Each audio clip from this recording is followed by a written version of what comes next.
Us in 15 minutes. I do think there's a psychological effect. There are certain ramifications. You can't ask a family of 5 to be in a small New York City apartment forever. This is the reality of this situation now. There's psychological damage. You're asking people week after week after week to be confined. They've done studies on this where it creates conflict and anger. People need to be outside and walking. Does it mean everybody wears one of those N95 masks? They say it blocks 95% of the possibility of you giving it to somebody. Masks for all Americans, you need 300 million or whatevs. But I do think I think at some point you can't not have, let's be honest about this. We're all going to make exceptions for stuff, right? Like, let's say if I said to you, if we closed, nobody left their house for a year, we'd never have this virus again, but it would completely wreck the economy for 10 years. Would it be worth it? No, because you'd have massive poverty. Poverty means children don't have medical opportunities. They don't have the quality health care. So we're all going to make some exceptions here to balance a massive health crisis and, to this point, an economic challenge. I don't think it's an economic crisis yet, but it's a challenge. So, yes, I mean, if you have to take another 8 to 10 weeks, but if to eliminate all death the next year, nobody works. All right. But then it wrecks the economy and creates poverty all over America. That spikes, and that means bad news for even the middle class, for children. So, Kirk Herbstreit, a friend of mine, was on yesterday somewhere and said he thinks this thing, forget NBA season, he doesn't think we're going to have a football season. I'll be shocked if we have NFL football this fall, if we have college football. Be so surprised if that happens. Just because... from everything I understand, people that I listen to, you're 12 to 18 months away from a vaccine. Until you have a vaccine, I don't know how you can let these guys go into locker rooms and let stadiums be filled up and how you can play ball. I just don't know how you can do it with the optics of it. Well, banks were too big to fail. Our government decided. The NFL is on the border of too big not to play. It has that kind of economic ramifications across American cities. As Ryan Russillo also said, the NFL gets to watch the NBA and watch baseball and see what works and what doesn't. Remember, the NFL has always been a television league. Baseball is a newspaper sport because every day as kids, we'd go to the newspaper to see the box score. So there's a relationship between newspapers and baseball, still very powerful. NBA is really huge in social media. The NFL is a TV sport. No fans, no problem. Shrink the shot, show the field. It fits perfectly into a television, pipe in fake crowd noise. You don't need fans. And players, by the way, have helmets and masks and pads. And, I mean, I just think the NFL will figure out a way to do it. Also, the NFL already plays in bad weather the last 2.5 months. Push it back to mid-October if you have to. That's my takeaway. Not that Herbstreit is wrong. Is it too extreme? I don't know. I'm going to have Mark Cuban on top of the hour. He's going to tell me if it's extreme. I'm following epidemiologists. The only thing the media has done I don't like. You cannot compare us to China. I don't believe any of the numbers out of China. It's a dictatorship. Don't compare us to Europe. We're younger than Europe. New York City's average age is 35 years old. That's young by American standards. Most cities average 37, 38 years of age. It's also got a great healthcare system in New York City. It's a dynamic financial area in the country. Europe, Germany, by the way, is handling this in Europe much better than the other countries. It's also the richest, most powerful economy in Europe. They have some social distancing. There's density, population density in Italy and Spain and New York City. So a lot of this stuff, I don't know. I do get uncomfortable when the media that's not doctors start comparing us to other provinces and countries.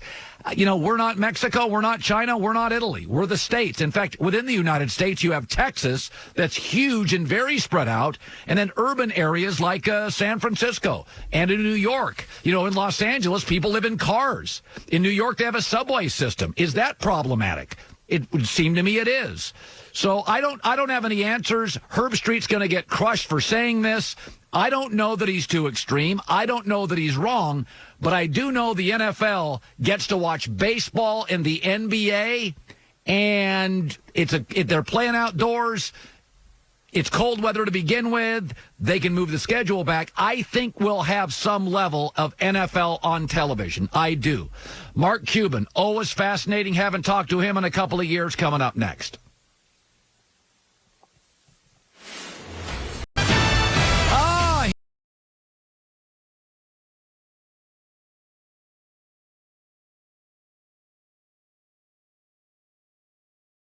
Here we go. We're live in L.A. It's hour 2 on a Friday. Mark Cuban moments away. This is The Herd.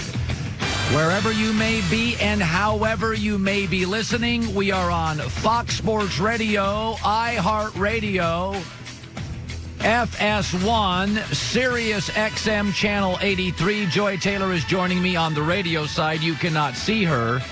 As we are going through this, lots of opinions about the coronavirus. I'm not an epidemiologist. I, like you, read everything I can get my hands on.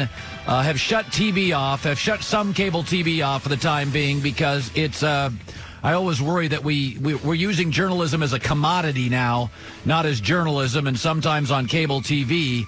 It is either defending the president or attacking him, and I don't think that's where we're at here. I don't think this is a political story. I think this is a human story, and we got to get our arms around it as quickly as we possibly can. So Mark Cuban's a couple of minutes away. I said this about the NFL draft. The NFL draft is a phone call business. Free agency is just a phone call business. That is social distancing. The free agency, it's GMs calling agents on the phone.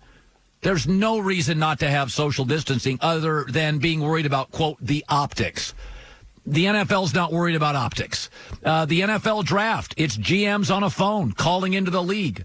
You're not going to probably have, if you do have those war rooms, everybody's 6 to 8 feet apart. You have to make decisions. You can't just shut down the economy for 2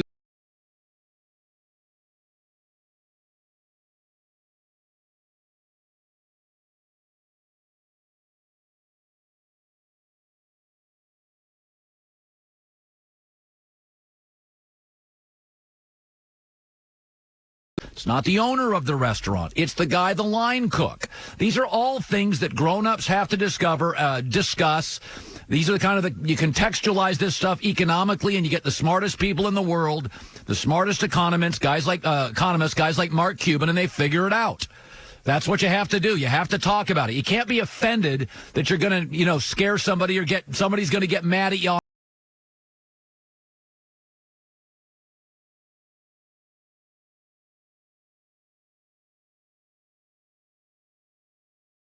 on Twitter. Hell with Twitter. You got to talk about this stuff. You got to talk your way through stuff. When comedians used to sit in rooms on television shows to craft a joke, there's a lawsuit that was foisted up years ago in California, and the law came down in California. And they said, when you're crafting jokes in comedy rooms, people don't have a right not to be offended. That's how you craft a joke. You throw stuff against the wall with 10 people, and if you're offended or you're PC, tough. The judge ruled you don't have a right not to be offended when you're crafting a joke. Well, when you're crafting legislation, you have hard conversations in a room with multiple people. Throw it out there. What's your idea? If it's offensive, that doesn't mean it will be the legislation. But grown-ups have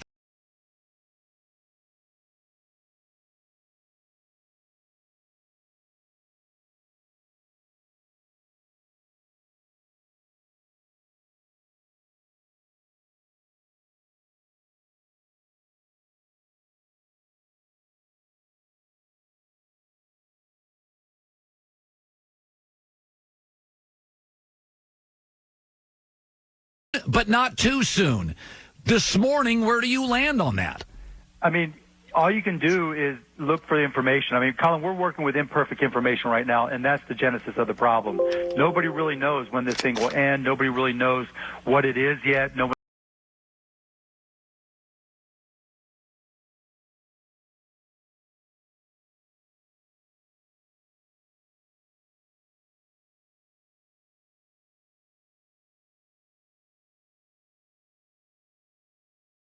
vaccine to really have a full-fledged economy where people are in restaurants. Your opinion on that? No, because a vaccine is to prevent you from getting it.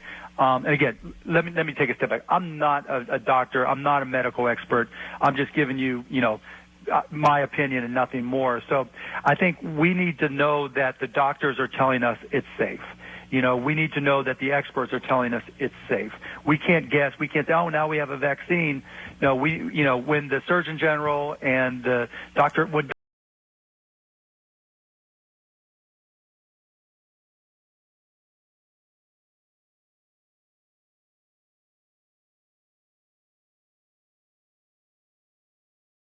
him, do you think the news coverage has amplified the problem or been a non-factor? amplified it dramatically. Because first you have to recognize who's the audience for most cable news, right? It's older. 21-year-olds aren't turning on CNN, MSNBC, or Fox News to get their information about any of this. What's happening is you're dealing, if you look at the average age of someone watching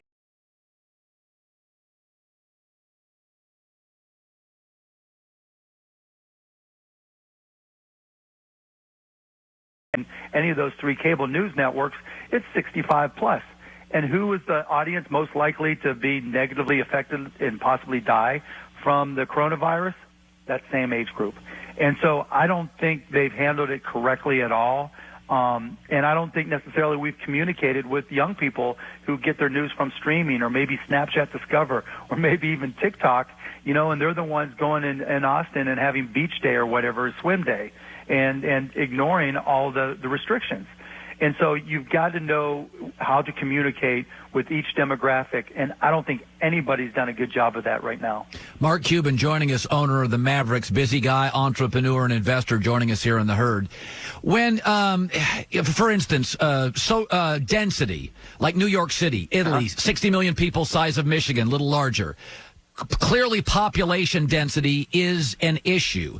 Does that mean to you that if we can get the large metros under control, for your league, you have some large metros and you also have, you have Oklahoma City. Mm-hmm. Do you see this? Is that an advantage, a disadvantage? Will that be considered? Is it possible the NBA would play in 7 or 8 cities with less population density? I have no idea, Colin, to be honest. I think if I had to guess, I would guess that we do it with no fans until we're absolutely certain that we can account for the safety of fans. And obviously we wouldn't do anything at all until we could account for the safety of players and staff. If we can do it, in an area where it's almost like, what was that movie, Andromeda Strain, when I was a kid, where they, or the one where the nuclear power plant went haywire, where they came in and hosed you down before you can go in and out. We might be in that situation, but you know what? If that's what we have to do, and I'm not trying to, make light of it, but if that's what we have to do, sports plays such an important role in our society right now. And again, this is me just speculating. I'm not doing this at all based on any scientific facts. We're in new territory, and I'm certainly not an expert.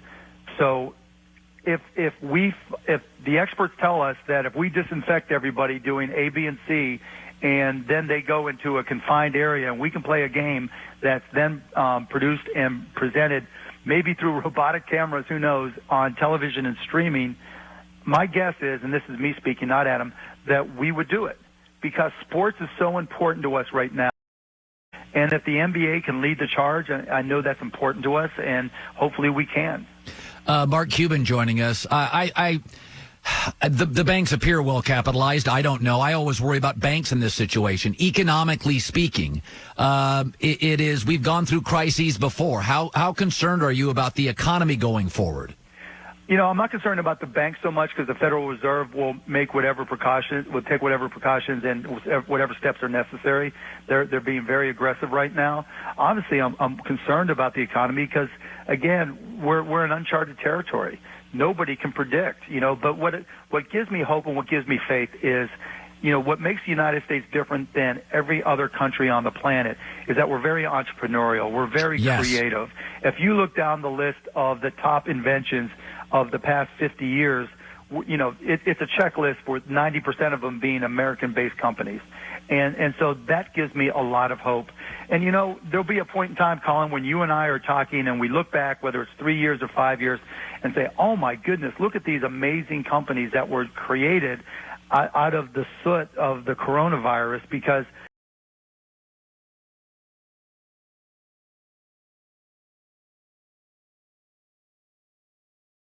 we will come out. What happens, and when we come back, if we come back, the viewership habits will be completely different.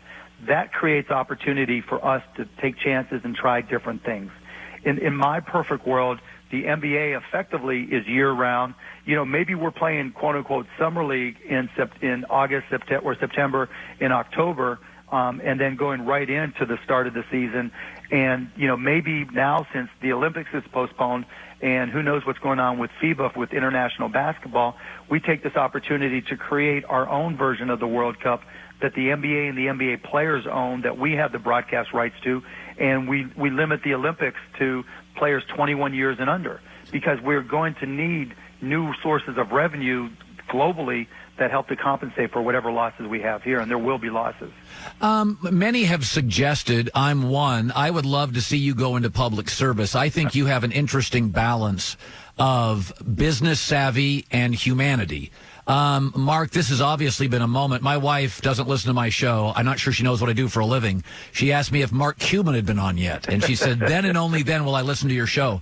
Has this inspired you at some level, beyond being wealthy and an NBA fan, to make a difference in our lives? This 2-3 week stretch, you have been empowering so many people and holding people accountable. How has it landed for you? Is it perhaps changing you? Yeah, and I appreciate that, Colin. And let me just say, thanks to your wife, and my kids and my family won't watch Shark Tank, so don't feel bad. But yeah, it is. I've always had a saying that you don't have to be the leader to be a leader. And I just happened to be in a unique position with unique circumstances. I mean, it was just happenstance that the Mavs were the last game when the season shut down. It's just happenstance that, ESPN asked me to do the interview, and it came, and I had been thinking to support our employees and continue to pay them, and I happened to mention it. And that just kind of acted as a catalyst for everything that's happened since then. And I'm in a unique position where I don't have to worry about my next dollar. I'm not quarantined in the same apartment that I would have gone nuts in had this happened when I was 21 or 22. And so, I have a voice, I have a platform, I can speak out. I don't give a shit. Sorry, I don't care what others think or say, and so I just try to do the right thing now. And I don't know if it's maybe want to run for public office more because my family's still against it, but it's made me realize that I can help, I can influence, I can call out bad actors, I can support good actors, I can help small businesses because of my years of experience there, and why wouldn't I do it? And so I've made the effort to be a lot more visible and be a lot more vocal. Mark Cuban joining us. I know he has limited time, but I do think you're a voice and somebody, I believe you have the best interests going forward.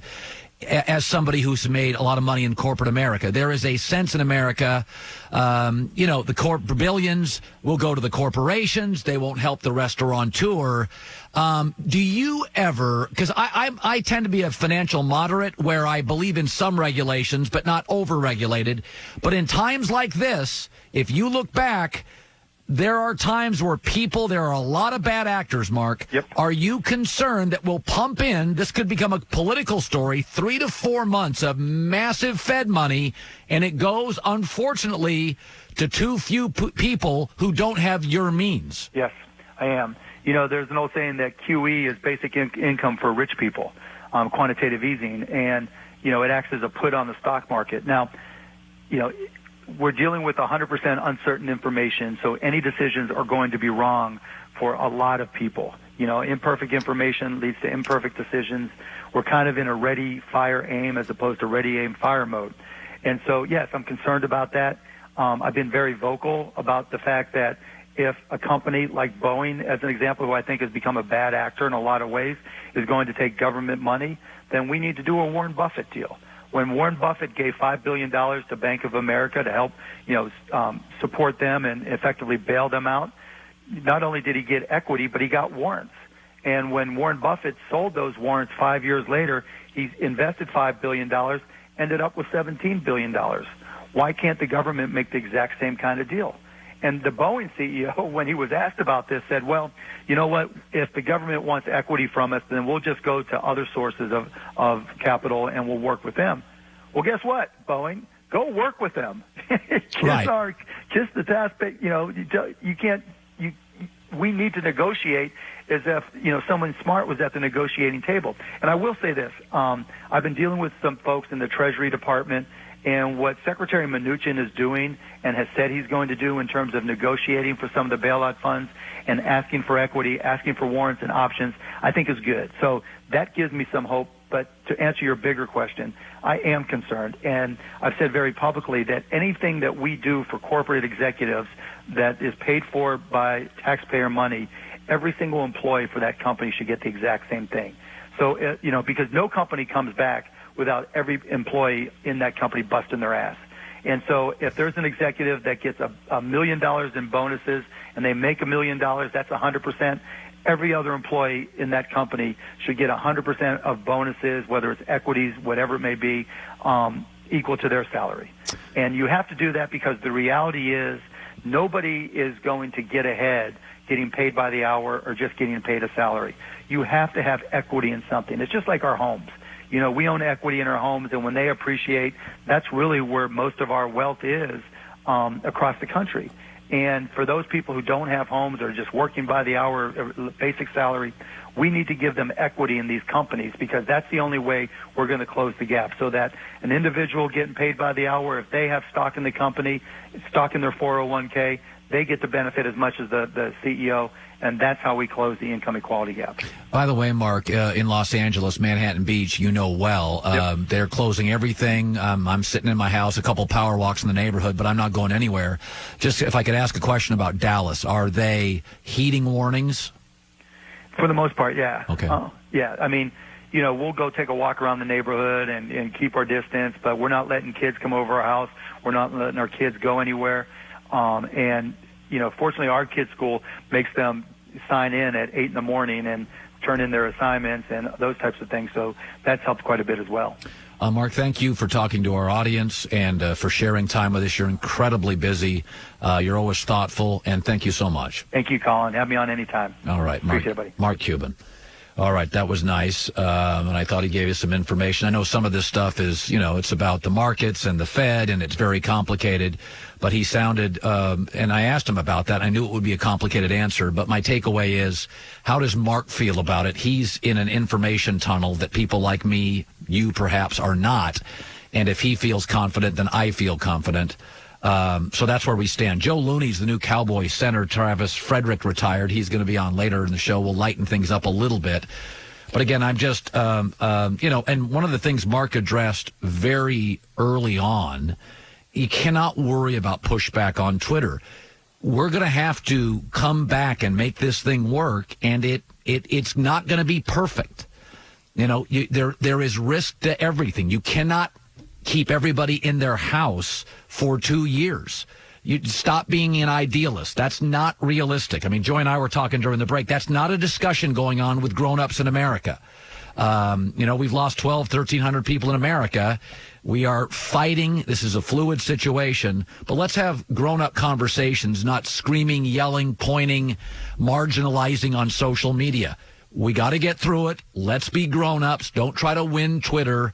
It's a real thing, and you have to have these uncomfortable conversations on getting people back and just limiting exposure. It's not a perfect world we live in.